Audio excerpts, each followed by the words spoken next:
I surprised my wife at her hotel, but found her with another man. When I confronted him, he said, "I didn't know Becca was married. She'd been living a double life." That's when my 15-year-old son asked me the question that changed everything. "Dad, are you going to make her pay for this?" Curtis looked at me with those serious eyes that suddenly seemed way too mature for 15. We were standing in that hotel hallway in Boston, Sophie asleep on my shoulder, and my marriage crumbling around us. But his question snapped something into focus. This wasn't just about heartbreak.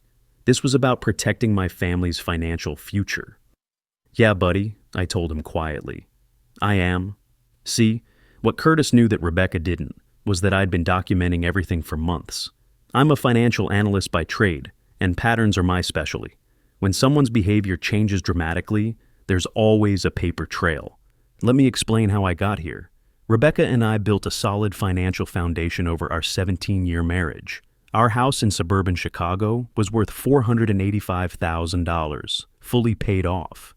My consulting firm brought in $145,000 annually, while Rebecca's position at Morrison & Associates netted her $98,000. We had $127,000 in joint savings, $340,000 in retirement accounts, and a vacation home in Wisconsin worth $225,000. Total net worth, just over $1.2 million.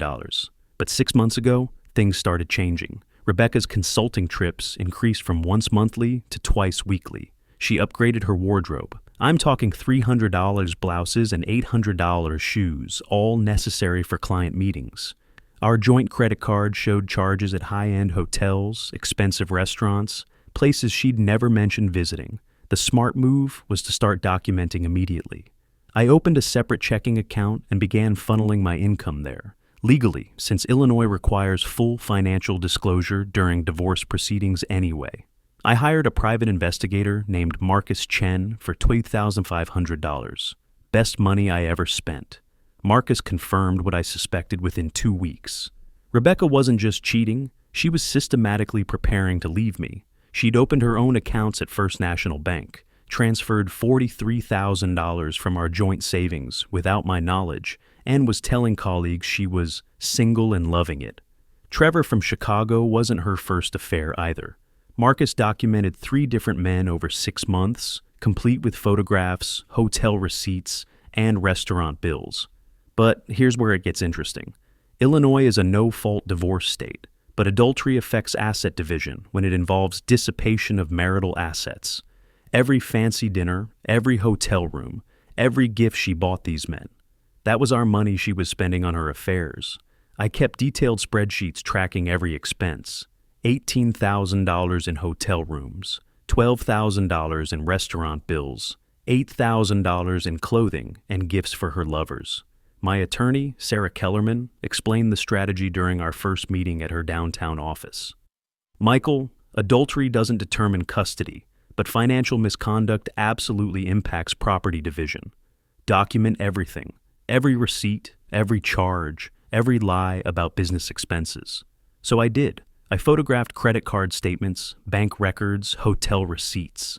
I created a timeline cross-referencing her business trips with charges at romantic restaurants and luxury hotels. When legally permissible in Illinois, I recorded our conversations about finances using a digital recorder I kept in my briefcase. The evidence file grew to 847 pages of documented proof, all organized chronologically in 3-ring binders. The morning we flew to Boston, I already knew what we'd find. Marcus had confirmed through his contacts that Trevor would be there for the same conference Rebecca was supposedly attending, but I needed Rebecca to reveal the full extent of her deception in front of witnesses, specifically our children, who were old enough to testify about what they observed if needed. That confrontation in the hotel hallway was devastating but necessary. When Trevor said he didn't know Rebecca was married, Curtis heard every word. When Rebecca tried to claim it was just a mistake, Sophie was right there, confused about why Mommy was in a bathrobe with a strange man. The children saw everything, Rebecca's lies, her panic, her complete lack of remorse.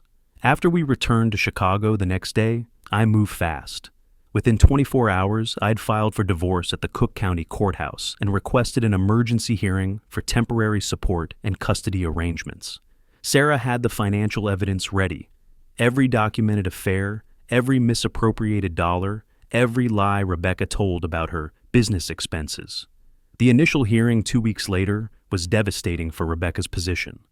Judge Martinez reviewed our financial records and her documented spending patterns over 3 hours of testimony. He awarded me temporary custody of both children and ordered Rebecca to pay $20,100 monthly in temporary support while the case proceeded. Rebecca's attorney looked stunned. They'd clearly expected me to be the one paying support.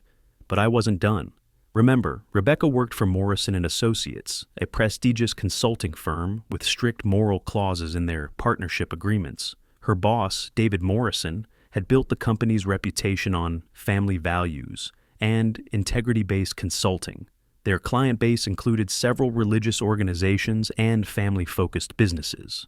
I scheduled a meeting with Morrison 3 weeks after filing for divorce. I brought Marcus's complete investigation report and bank records showing Rebecca charging client dinners that were actually romantic affairs with her lovers. Morrison reviewed everything with his legal team, present in their conference room. "Mr. Anderson," Morrison said, his face pale as he flipped through the evidence, "we had no idea about Rebecca's conduct. This violates multiple partnership agreements and puts our client relationships at serious risk. Some of our biggest accounts specifically chose us because of our integrity standards."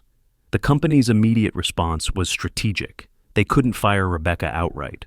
Wrongful termination lawsuits are expensive. Instead, they restructured her position within a week. No more travel, no more client meetings, no more partnership track. Her salary dropped from $98,000 to $52,000, and she was moved to internal audit work. The financial impact to her career: approximately $340,000 in lost earnings over 5 years, plus the partnership equity she would have earned. Meanwhile, I was building my divorce case systematically. Sarah recommended hiring a forensic accountant, Jennifer Walsh, for $4,500. Jennifer's analysis took 6 weeks and revealed Rebecca had dissipated $67,000 in marital assets on her affairs over 18 months. Under Illinois law, I was entitled to reimbursement of half that amount, $33,500 plus interest. But the real strategic victory came when Rebecca's attorney tried to claim spousal support during our settlement negotiations 4 months later. Sarah had documentation showing Rebecca's deliberate career sabotage through her misconduct. The judge ruled that Rebecca's reduced income was self-inflicted through documented marital misconduct and denied her support request entirely.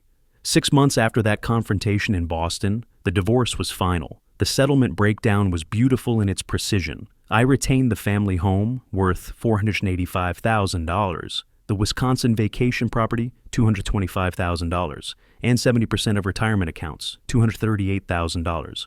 Rebecca received 30% of retirement funds, $102,000, and had to buy her own residence with that money. Total asset division in my favor, $948,000 versus Rebecca's $102,000. Child support calculations were based on our income disparity, my $145,000 versus her reduced $52,000. Under Illinois guidelines, Rebecca owed me $890 monthly in child support. The irony was perfect. She was paying me to raise the children she'd abandoned for her affairs. But wait, it gets better. Trevor from Chicago? Turns out he was married too. I sent his wife Jessica a complete copy of Marcus's investigation report, including photographs of Trevor and Rebecca together at various hotels. Jessica filed for divorce immediately and took Trevor for everything: their $650,000 house in Evanston, his entire 401k worth $180,000, and secured $3,200 monthly in alimony for 10 years. Trevor's life imploded spectacularly. The other men Rebecca was involved with faced similar consequences. Marcus's report went to their spouses, their employers, their professional networks. Within a year, 2 had lost jobs due to moral clauses in their employment contracts. One faced a malpractice lawsuit when clients discovered his compromised judgment, and one descended into alcoholism and financial ruin after his wife left him. Rebecca's attempts at rebuilding her career failed systematically. The consulting world is smaller than people think, and word travels fast through professional networks. Morrison & Associates had quietly shared information about her reliability issues with other firms during reference checks. Her job applications were consistently rejected. She eventually took a $38,000 position at a small accounting firm in Milwaukee and moved to a studio apartment there. Curtis and Sophie adjusted beautifully to our new normal back in Chicago. Curtis, now 17, has been accepted to Northwestern University with a partial academic scholarship. Sophie, now 12, is thriving in advanced classes and plays violin in the school orchestra. Their relationship with Rebecca is cordial but distant.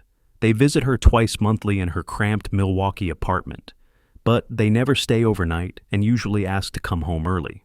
The financial scorecard 2 years after the divorce tells the whole story. My net worth has grown to $1.4 million through strategic investments and increased consulting revenue from new clients. Rebecca's net worth is approximately $15,000. Her studio apartment security deposit and a 10-year-old Honda Civic. Last month, Rebecca called asking for help with Curtis's college expenses. Northwestern costs $58,000 annually, and even with his scholarship, we need $35,000 per year. I reminded her that according to our divorce agreement, educational costs are split proportionally based on income. With my $145,000 versus her $38,000, she owes 20.8% of expenses, about $7,280 annually for Curtis's education. She broke down crying on the phone, claiming she couldn't afford it. "Michael, please, I'm barely making rent. Can't you just cover it this time?"